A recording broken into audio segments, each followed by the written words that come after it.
Buenos días a todos, bienvenidos a este segundo Congreso de Inmunización. Es para mí un placer estar aquí con ustedes y agradezco a los organizadores de esta actividad por haberme incluido y invitado. Sé que es un sábado por la mañana y que muchos de ustedes pues han sacrificado. ¿Esto se apagó? Se apagó. ¿Verdad? Un día que usualmente estamos en familia, por eso los admiro. Tenemos un poquito de, ¿verdad? Un breakcito técnico. Yo lo toqué ahí, pero ¿por qué se apaga? Bueno, volviendo entonces a capturar lo que vamos a hablar. Yo soy la doctora Cindy Calderón y quiero aclarar antes de comenzar que no tengo ni he tenido ninguna relación financiera relevante con ningún interés comercial. Y nuevamente, como les dije, les agradezco que estén aquí porque ustedes son los verdaderos héroes, los que vacunan, los que día a día tienen que confrontar las dudas, las preguntas, los mitos que se han incorporado en nuestra cultura en contra de las vacunas y que desgraciadamente, ¿verdad?, nos afectan a todos, porque cuando los niños no se vacunan, cuando la población no se vacuna, todos nos ponemos a riesgo. Esta primera laminilla les estoy presentando, es un paciente que presenta con esta lesión en piel, esta erupción. A ver cómo funciona esto, aquí, perfecto. Esta lesión que está aquí, tal vez algunos de ustedes nunca la han visto, porque esto ya no es muy común gracias a la vacunación. Este paciente posiblemente presenta en la oficina con un historial de que se sentía mal, empezó con fiebre, falta de apetito y empezó con esta erupción que empezaron a salir unas ampollitas claritas que tienen en el centro una depresión como un ombliguito y que empezaron a salir cada vez más lesiones en diferentes partes del cuerpo. Están pensando, ¿qué lesión será esa? Para los que nunca la han visto, esto es típico de lo que es la varicela. Y sé de que recientemente en la sala de emergencia del Hospital Pediátrico, donde se entrenan los pediatras nuevos, la última vez que hubo un paciente con varicela, todos los residentes se volvieron locos porque nunca habían visto la lesión. Y que si aquí hay que consultar que qué tipo de erupción es esta, pues esto es lo que es la varicela. La varicela es un sarpullido con unas ampollas.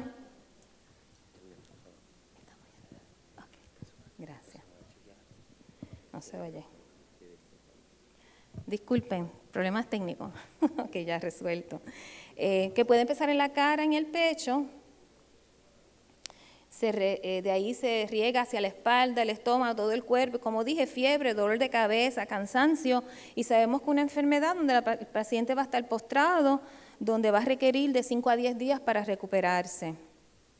El riesgo de esta enfermedad en personas sanas pues es un poquito menor, usualmente pues van a estar ausentes de la escuela, de la casa, de la comunidad, pero es un riesgo mayor si se contagia un bebé, un adolescente, una edad un poquito mayor, adultos, las mujeres embarazadas, porque si están en el periodo perinatal donde van a tener el bebé, pueden contagiar a su bebé, y personas que tienen un sistema inmunitario debilitado o inmunocomprometido, porque estas personas no van a tener un proceso de una varicela corta, pueden tener otras complicaciones.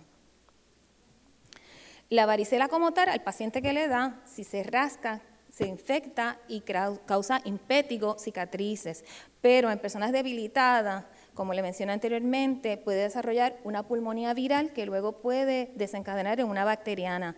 Puede desarrollar una encefalitis o un síndrome de Reyes que envuelve el hígado y el cerebro. Puede requerir hospitalizaciones, se dice que es 2 a 3 por cada 1000 casos, y se sabe que ha ocurrido muertes en 1 por cada 60.000 casos, que suele ser como un número bajito, pero a la persona, a la familia que le correspondió ese caso es un 100%. ¿Cómo se transmite? Es bien contagioso. Todo el que haya tenido contacto sabe que esa persona hay que aislarla. ¿Por qué? Porque se transmite en el aire. Cuando la persona tose, esas gotitas van al aire. Si hay contacto directo con las ampollas o con el líquido, también es bien contagioso. Se dice que se contagia desde 1 o 2 días antes de que salgan las ampollitas y hasta que salga la última ampolla y se vuelva en una costra, todavía es contagioso. Aunque mucha gente pregunta, ay, pero ya no tiene fiebre, pero todavía tiene ampollas, tiene costra, es contagioso. La primera infección nos da el cuadro de varicela, pero la segunda infección, porque esto tiende a quedar durmiente en los nervios, es lo que conocemos como la culebrilla, que usualmente se ve en unas décadas más tardías. Pues para prevenir esta enfermedad existen vacunas. Existe la vacuna de la varicela, que se recomienda en niños mayores de 12 meses. No se vacuna contra la varicela antes, porque no va a haber una respuesta adecuada inmunológica. Y como lo que queremos es dar una vacuna y que haya una respuesta permanente para cuando tenga contacto, esté protegido, tiene que tener un mínimo de 12 meses. La vacuna de la varicela es de esas vacunas vivas atenuadas. Se obtiene de una varicela silvestre en la comunidad, se obtiene ese virus, pasa por un proceso complicado hasta que se logra un virus atenuado. Hay dos preparaciones, la que es varicela sola y la que viene combinada con la de sarampión, la MMR. También es de los 12 meses en adelante, la diferencia es que esta está recomendada solamente hasta los 12 años. Nuevamente, la recomendación es vacunar de los 12 a los 15 meses la primera dosis y para lograr una respuesta inmunológica adecuada, quiere decir que ese paciente pueda estar bien inmunizado, se requiere una segunda dosis, un refuerzo. Usualmente este refuerzo se da de 4 a 6 años antes de la entrada en la escuela, pero si por alguna razón ese paciente se atrasa y no recibe inicialmente en la edad que queríamos, por lo menos debe haber 3 meses de diferencia entre una y otra para darle tiempo a ese cuerpo a reaccionar y producir los anticuerpos.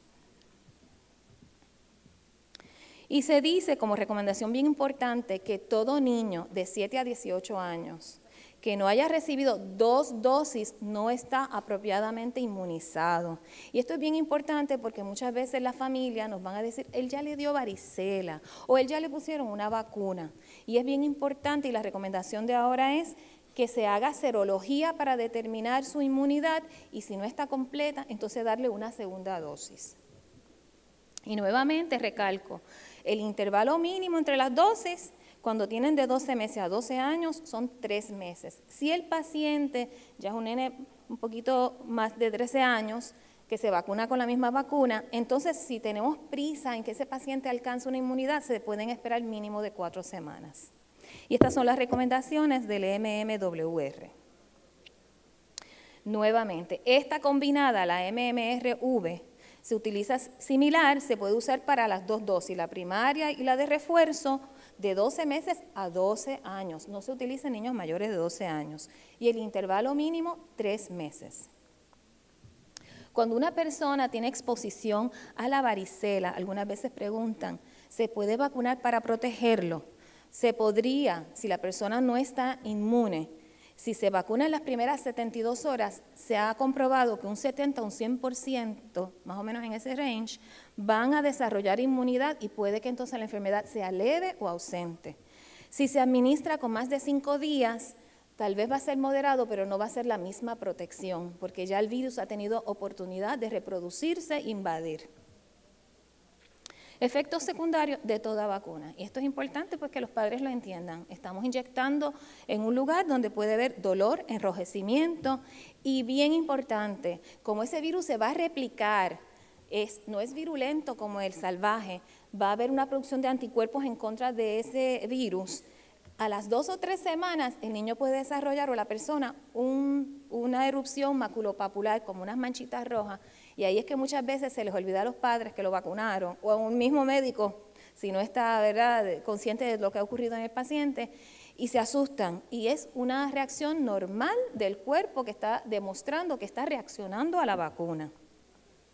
Contraindicaciones, como todo medicamento, como ayer se les explicó. Si hay una reacción alérgica severa, No es que si le dio un poquito de fiebre o se sintió un poco agotado después de la vacuna, es que sea una reacción donde uno pueda documentar que realmente fue una reacción a la vacuna.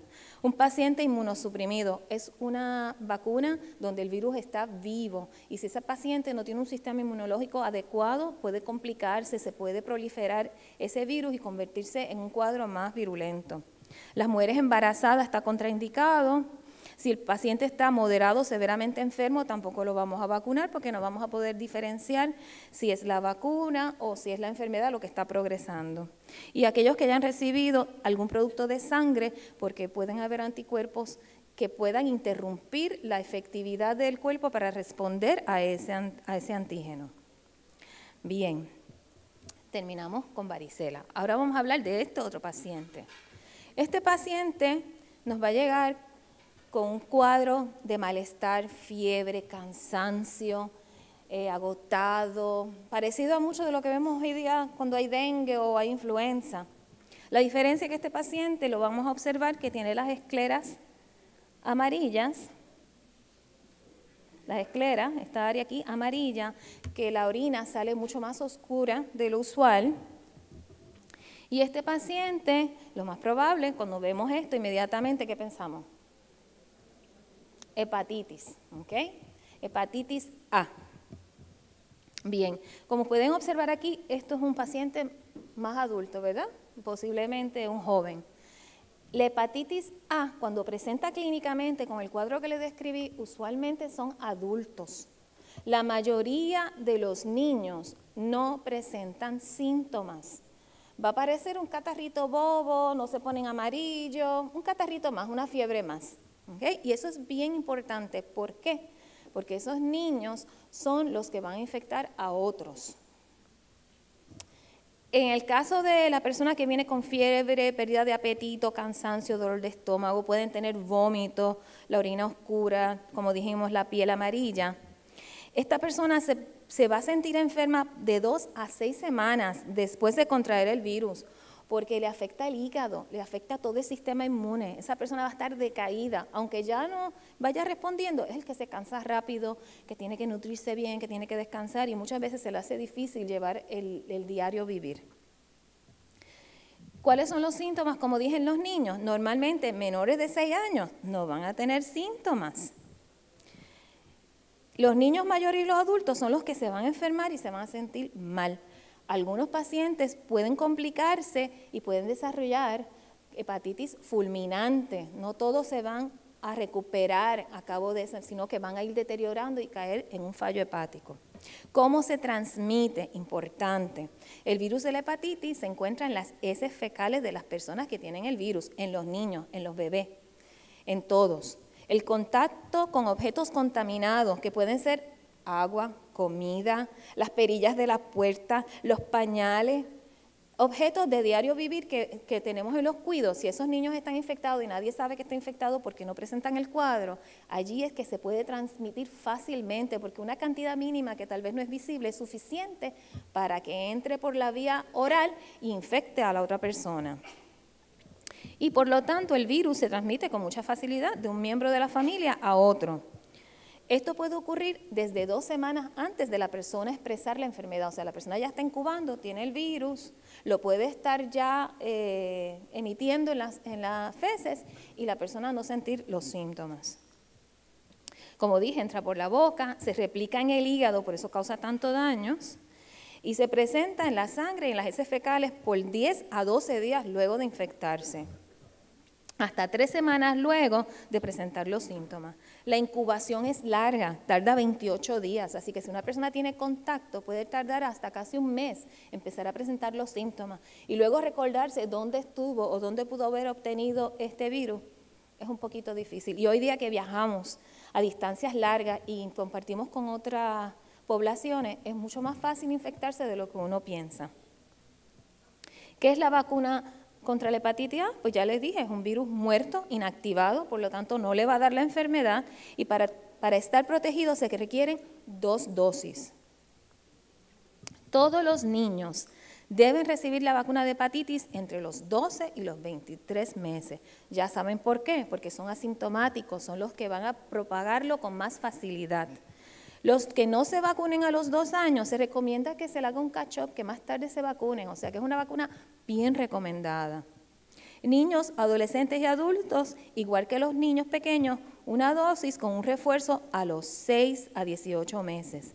Importante, la hepatitis A tampoco se da antes de los 12 meses, igual que hablamos de la varicela. Hay que darle oportunidad a ese niño que tenga un sistema inmune que pueda responder adecuadamente. Con la primera vacuna alcanzamos un grado de inmunidad, pero no es hasta la segunda que alcanzamos lo que pensamos, ¿verdad?, una probabilidad de más de 100% de efectividad. Efectos secundarios, nuevamente volvemos a lo mismo. Le están poniendo una vacuna, le va a doler, se le va a hinchar, le va a molestar.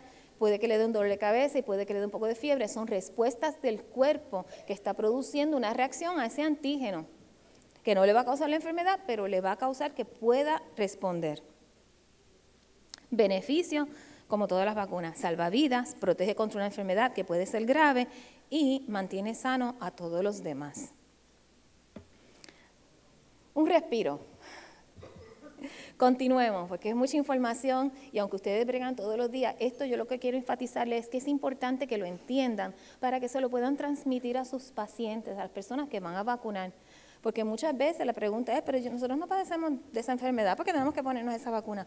Tú no sabes si esa enfermedad está dando vueltas en tu comunidad o en los niños con los que tú estás intercambiando. Y si usted viaja a áreas endémicas donde eso es más común, más razón para protegerse. Este paciente, qué triste, tiene un abdomen distendido, se le ven esas venas bien varicosas en el abdomen, posiblemente tiene ascites, tal vez está hasta caquéctico. Este paciente se ve bien mal, no está embarazado obviamente.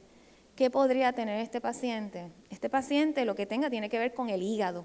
El hígado es el que recoge todo el retorno venoso, lo filtra y vuelve y lo echa hacia adelante, ¿verdad? Cuando el hígado deja de funcionar, ocurre un tapón en todas esas venas y se vuelve ese abdomen así. Así que ese hígado o tiene cirrosis o tiene cáncer. La cirrosis es cuando se vuelve como una piedra, dejan de funcionar las células, se pierde la estructura del hígado. La hepatitis B posiblemente pudo haber sido el caso de esta persona. Tal vez esta persona no sabía que tenía hepatitis B crónica. La hepatitis B crónica y la cirrosis son los que causan este tipo de cuadro y lo que sí se sabe es que el 80% de los carcinomas hepatocelulares, la causa es la hepatitis B crónica. ¿Cuáles son los síntomas de la hepatitis B? Nuevamente, los bebés y los niños pequeños no tienen síntomas, el hígado es nuevo, tolera esa infección, no es agudo el cuadro. Niños mayores y en los adultos sí pueden tener un cuadro más agudo. Ellos van a perder el apetito, van a tener fiebre, cansancio, dolor en los músculos, en las articulaciones, náusea, diarrea, similar a la hepatitis A, con coloración de la piel.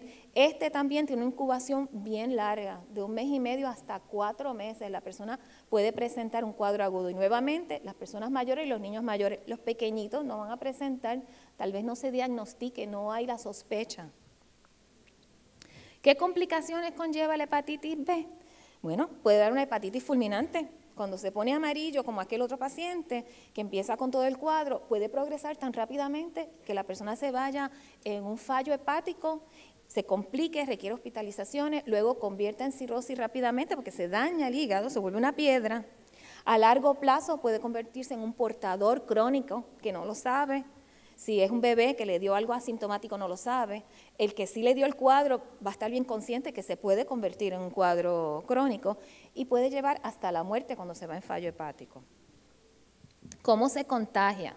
Se transmite a través de la sangre u otros líquidos corporales. Si una madre está infectada y no lo sabe y es una portadora crónica o está incubando y no lo sabe, ella en el momento del nacer le puede transmitir la enfermedad al bebé y el bebé ¿cómo va a presentar? Sin síntomas, no lo vamos a saber. ¿Cómo puede de una persona a otra infectada pasar lo que no sea la madre? Cuando usted toca cortaduras o llagas de una persona infectada y luego se lleva las manos a la boca o objetos que van a la boca, se puede infectar. Cuando comparten los cepillos de dientes, que esa gingiva a veces pues sangra un poquito, ese cepillo de dientes, si lo coge otra persona y lo utiliza, se le puede pegar. Alimentos masticados, que a veces en algunas culturas, pues y algunas abuelas acostumbran que mastican algo y se lo dan al nene. Si la abuela no sabe que es una portadora crónica, se lo puede pasar al bebé o al niño. Si las personas son drogadictos y usan agujas, también se lo pueden pasar unos a otros. Cuando perforan las orejas o se hacen tatuajes, si esas agujas no han sido debidamente desinfectadas, lo pueden transmitir. Y el virus tiene la capacidad de quedar vivo en objetos hasta 7 días o más. O sea que puede estar por ahí felizmente esperando que alguien venga y se lo contagie. Importante, más de 1 millón de personas en los Estados Unidos tienen hepatitis B crónica. Y lo triste es que no sabe que lo tienen porque lo contagiaron cuando eran niños pequeños y no tuvieron síntomas. Cuando los bebés y los niños pequeños se infectan, en un 90% van a desarrollar la enfermedad crónica. O sea que esto es serio, es silente y es serio. 1 de cada 4 de estos niños, cuando sea adulto, va a desarrollar el cáncer. Y allí viene, ¿de dónde salió este cáncer? Pues posiblemente era un portador crónico cuando el niño se infectó y nadie se dio cuenta. Por eso puse esta carita de esta bebé así toda cachentosa. Porque todos los bebés deben recibir la primera inyección de la vacuna contra la hepatitis B antes de salir del hospital. Y allí yo sé que muchas veces hay muchas mamás que inmediatamente, al mío no, porque yo no padezco de hepatitis B, porque yo no tengo factor de riesgo. Pero es que usted desconoce quiénes están alrededor. Usted no es la única que va a manejar ese bebé. Ese bebé desde que sale del hospital para afuera se está exponiendo a todo lo que el mundo tiene para darle. Y entre eso están personas infectadas crónicamente con hepatitis B que pueden ser inmediatos a su familia y usted lo desconoce y ellos también. Al vacunar a ese niño antes de salir del hospital, lo estamos protegiendo de contraer la enfermedad de la madre o de los familiares que están alrededor y que puede que no sepan que están infectados. La vacuna de la hepatitis B es una vacuna que se recombina, es un proceso complicado donde se utiliza un hongo, un yeast, para reproducir el antígeno. La eficacia es bien alta, la inmunidad se dice que dura hasta 20 años cuando se dan las 3 dosis. Y después que tiene sus 3 dosis no requiere otro refuerzo, después que tenga las 3 dosis adecuadas. Entonces, ¿qué es lo que ha hecho la salud pública? Tratar de eliminar la hepatitis B, ¿verdad? ¿Cómo? Disminuyendo su transmisión, previniendo que haya un contagio perinatal, vacunando a todos los niños antes de salir al hospital, los que no se hayan vacunado al salir del hospital, pues vacunarlos luego, vacunar niños en alto riesgo, vacunar los adolescentes, porque esto se puede transmitir sexualmente, y a todos aquellos adultos que están en un alto riesgo, los que usan drogas, los que tienen relaciones entre hombres, una lista larga que pueden ver en cualquier tabla donde le explican las vacunas. Cuando hablamos de los infantes, hay ciertas especificaciones que debemos seguir. A casi todas las madres se le hace la prueba de hepatitis de superficie de antígeno para identificar si es posible que sea una portadora o que esté infectada. Todas las mamás que salgan positivas, según el peso, a ese infante, a esa mamá que salió positiva, que es una portadora, porque ya lo identificaron, se le debe dar la vacuna antes de las 12 horas, porque en el proceso del parto se va a contaminar, al darle la vacuna lo estamos ayudando a proteger y además se le debe dar la inmunoglobulina, porque no le va a dar tiempo a que la vacuna cree suficiente respuesta para él poderse defender. Si no sabemos el estatus de la madre, porque pues su cuidado perinatal pues no lo incluyó, prenatal, y pesa menos de 2.000 gramos, se le debe dar la vacuna y se le debe dar la inmunoglobulina. Lo que estamos es protegiendo a ese ser para que no esté a riesgo de desarrollar una hepatitis crónica. Si no se sabe y el niño ya es suficientemente de buen tamaño, más de 2.000 gramos, se le da la vacuna antes de las 12 horas para que sea efectivo. Y luego tratamos de identificar cuál es el estatus de la madre y que sea menos de 7 días, porque si es positivo también se le debe dar la inmunoglobulina. Cuando el niño o la madre es negativa, de todas maneras, antes de irse del hospital se le debe dar la vacuna. Y luego, en los seguimientos, se le debe dar la segunda dosis con 4 semanas mínimas entre medio de la primera y la segunda dosis, y la tercera de los 6 a 18 meses, donde se dice que para la tercera dosis el niño tiene que tener por lo menos 16 semanas, 4 meses. ¿Por qué? Para darle tiempo para que para que desarrolle una buena reacción. La tercera dosis de la serie nunca se debe administrar antes de los 6 meses. Corrijo, que ahorita dije 4 meses, no. La tercera debe tener un mínimo de 6 meses, porque se cree que a esa edad ya el sistema inmunológico puede responder adecuadamente. Los que tienen entre 7 y 18 años, que le vamos a hacer el catch-up, el alcance a sus vacunas, se le da la primera dosis, a las 4 semanas se le repite la segunda y de 8 a 16 semanas se le da la tercera, ¿okay? Siempre y cuando tenga más de las 16 semanas. Estos intervalos son importantes porque estamos acumulando una respuesta adecuada y permanente. En adolescentes y adultos, pues, repitiendo lo mismo, primera dosis, un mes luego la primera, 5 meses la tercera. Es para darle tiempo a ese sistema, ¿verdad? Para que pueda responder adecuadamente. Respiro. De nuestro lindo Puerto Rico, el día afuera está espectacular. Bien, y este angelito. Este angelito presenta con ese cachete hinchado y tiene esa área ahí, ¿verdad? Como un hematoma ahí negro. Tiene un babero puesto, posiblemente está salivando mucho. Y esta niña tiene una celulitis por una bacteria y tuvo suerte porque como presentó fue una celulitis en la cara. Pero esto es una bacteria que puede ser bien invasiva y el cuadro inicial que usualmente se presentaba antes de la época de vacunar era un niño que llegaba letárgico, convulsando, o llegaba con una artritis séptica, una articulación bien hinchada, o una epiglotitis, que era un cuadro donde el niño no podía casi tragar, con un estridor, que había que tratarlo con una delicadeza, porque si empezaba a llorar, ahí mismo el paciente se trancaba y había que entubarlo para salvarle la vida. Esto es la hemófilos influenza tipo B, y para este existe una vacuna, gracias a Dios. La hemófilos, como les dije, puede causar una afección grave porque puede invadir a través de la sangre todos los tejidos, las meninges, los huesos, las articulaciones. Los niños menores de 5 años son los que tienen el mayor riesgo de desarrollar este cuadro cuando son infectados, y los que sobreviven pueden quedar discapacitados por el resto de su vida, puede ser mortal, pueden morir, progresa rápidamente y muchos pueden quedar sordos. El tipo más común de meningitis antes de que se vacunara era el HIB, era la hemófilos influenza tipo B. El cuadro puede, como les dije, fiebre, dolor de cabeza, confusión, rigidez del cuello cuando tenían meningitis. Inflamación de la garganta, lo que les expliqué, de epiglotitis y todo lo que les mencioné anteriormente, pulmonía, cualquier infección, eso entra a la sangre y donde se deposite, ahí invade y causa una enfermedad seria.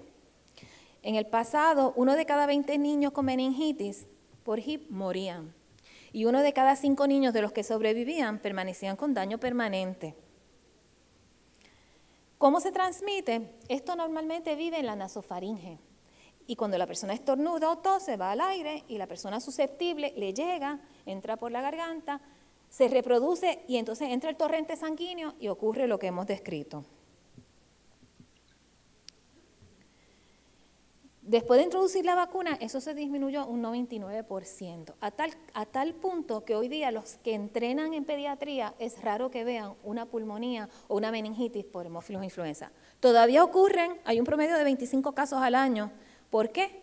Porque la gente dejó de vacunar, porque vacunaron incompletamente. Y por eso es tan importante recalcarle a las mamás, ellas nunca han visto posiblemente esto, porque esto ya no se ve, pero hay que recordarle y hay que decírselo. Si no lo vacunas, no le pones la vacunita, te puede ocurrir esto y esto y esto, y no me lo estoy inventando, esto ocurría, y esto ocurre todavía. Las vacunas para el hemófilos influenza hay una gran variedad para escoger. La diferencia entre uno y otro es qué utilizan para aumentar el efecto inmunológico del antígeno. Y ahí están nombradas. La rutina de vacunación depende de qué vacuna se escoja. Como pueden ver, si escogen la PRPT, son 3 dosis primarias y un refuerzo. Si escogen la PROMP, son 2 básicas y un refuerzo. Y si las combinan las 2, nos vamos a la segura y se le dan 3 y un refuerzo, para irnos a la segura. Se recomienda un intervalo de 8 semanas para la primera serie de dosis y de 4 semanas para la segunda. Mínima edad para inyectar ese nene a las 6 semanas. Si el paciente viene a las 6 semanas y tiene un historial de que se pierde, vacúnelo, no pierda el tiempo. Ambas vacunas están licenciadas y se pueden intercambiar y, como le dije, se completan las 3 iniciales. Cuando el paciente no recibe su vacuna a tiempo, ahí es que empieza a complicarse el esquema de vacunar. Y ustedes tienen unas tablas que deben seguir. El CDC tiene un programa que pronto va a estar disponible para los teléfonos inteligentes, donde usted pone la fecha de nacimiento del paciente, las vacunas que ha recibido, se volvió a apagar, y le dice exactamente, le da un programa exacto de cuáles son las vacunas que debe entonces incluir en ese paciente. Se me volvió a apagar el monitor. Parece que estoy eléctrica y lo fundo. Ok, ya encendió. Si el nene cuando se vacuna tiene 7 meses o más, no es necesario ponerle todas las dosis, porque lo vamos a cubrir a ese paciente de mayor riesgo de menos de 5 años. Así que depende de la edad que tenga. Si el niño cuando se vacuna tiene entre 15 y 59 meses, hay que darle por lo menos una dosis. Bien, y aquí está el esquema, les presenta las vacunas, las diferentes vacunas, le presenta los intervalos y las edades. Si se fijan, si el niño tiene de 12 a 14 años, para ambas vacunas, solamente se le va a administrar una dosis. Pelone, 15 meses, pelone. De 15 meses en adelante, ese paciente no se le van a dar toda la serie de vacunas, se le va a poner una sola vacuna. ¿Okay? Así que esto lo pueden buscar, yo no voy a discutirlo en detalle, porque realmente esto es interpretar la data tal y como está.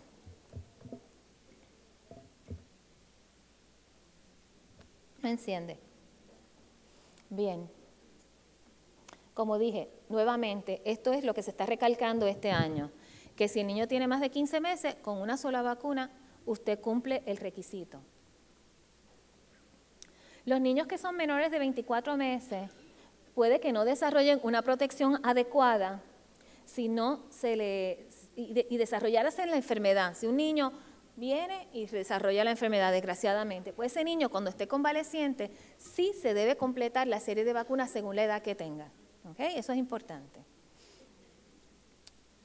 Niños mayores de 5 años no van a requerir la vacuna a menos que tengan asplenia. Asplenia es que pierdan el vaso. El vaso es bien importante para proteger contra infecciones.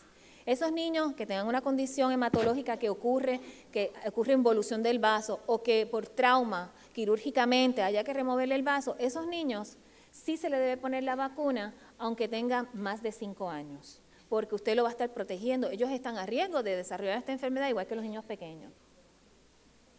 No se recomienda rutinariamente, como dije, solamente para pacientes que sean inmunocomprometidos por la razón que sea o que hayan perdido el vaso. Esos son los que vamos a darle entonces una vacunación. Y se dice que no hayan sido vacunados previamente, a menos que hayan recibido por lo menos una dosis, después de los 14. Y esto se volvió a apagar. Ahora encendió, es que tiene como una neura.